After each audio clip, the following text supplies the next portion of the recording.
Hi, so in the last video I talked about what the world thinks of the old gun control debate in America after yet another school shooting, and it's the same sort of feeling I imagine the rest of the world has with the UK with Brexit. It's a bit of like, what are you doing? And gun control really is the United States self-destructive little vice, and I just thought, it's one of those things, it keeps happening. I mean, bear in mind, 2018, a year that's not even quite 2 months old, and yet there's been 65 US citizens killed or injured from guns in schools, specifically in schools. That number, even given the United States' population, would be fairly hefty for any gun-related violence in any other country, even per capita. But for it to have happened in schools, that's not counting all the other stuff, is massive. And the fact is, the usual cycle comes out, thoughts and prayers, all the rest of it. And it's just one of those things I was saying, you know what, this isn't even the worst school shooting in recent memory. It'll be the same old tide cycle. And so it may be in the end, but there is something a little bit different. I mean, the events of the last week have been both uninteresting, interesting, and exciting all at the same time. Uninteresting because it is the same basic cycle repeating. It's the same people on both sides doing the same things that they've always done. There is nothing different there. All the usual stuff. It'll blow over in a couple of weeks. There'll be another school shooting. Maybe it'll be big enough to get into the news. Maybe it won't, because the media, of course, a lot of the media, like in most other developed countries, are inherently right-wing, and they tend not to publish these things unless they can get away with it.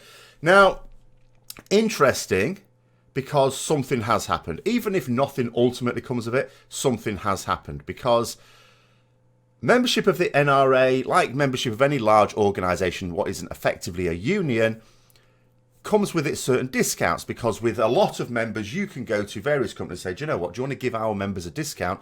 And that might encourage more of them to come and use your business, and you gain out of it in the end. And a lot of businesses, of course, have said that. But there's an awful lot of businesses have now dropped their NRA endorsement. So being an NRA member no longer gives you discounts with such things as airlines or car rentals, certain insurances, things like that. That is action that's actually taking place. Now, of course, they may decide, if the cycle continues again in a couple of months' time, it all blows over. They may go back, they may not. Who knows? But that's the interesting thing. Something concrete has happened. It hasn't saved anyone's life yet. It's not, that sort of thing is not likely to save someone's life.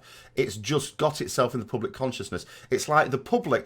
And here's the thing, we sort of know that the majority of the US public, we don't know exactly what laws in terms of gun control they really want as a whole, because there'll be lots of different pockets of people who have their own ideas on a scale from, can we not have guns at all, to, I want my own arsenal, I don't want anyone interfering with it, the full spectrum.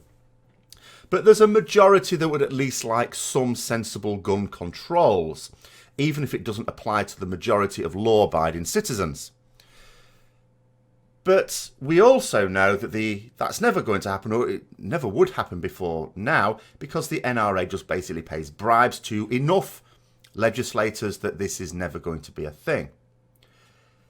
But what makes this exciting is something else. So I'm thinking, okay, this action's been taken, and in any other country you would just think, well, do you know what? People are just fed up with it. They're fed up with it, keeps happening, keeps happening, keeps happening.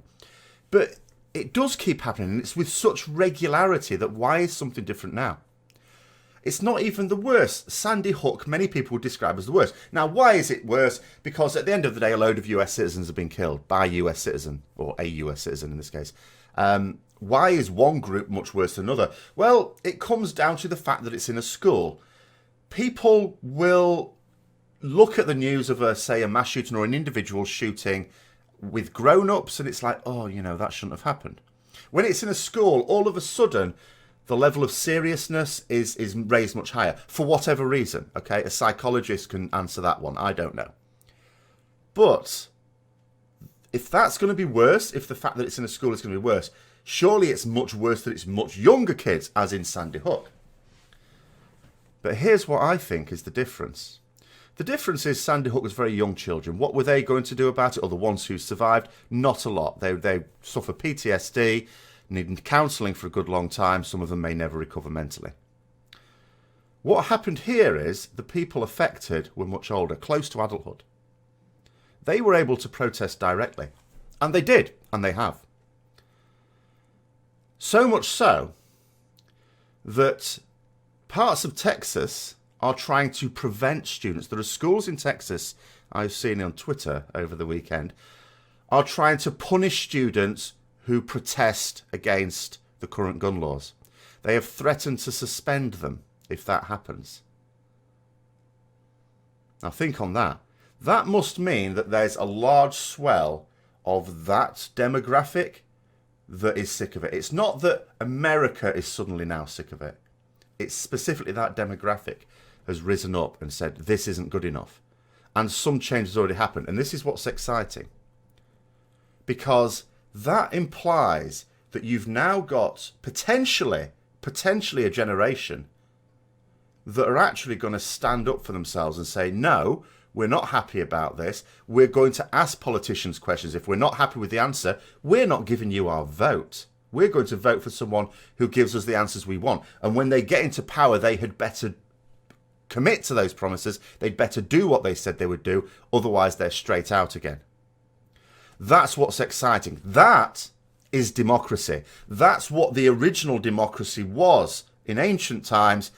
The elected officials having to answer questions. And if the questions were not answered satisfactorily, you lost your position. And that may be happening there. We saw a similar thing in the UK in the last general election. A larger number of people saying, actually, we are not happy with you doing nothing for us. We are going to vote for people who are going to do something for us. And that's what's exciting.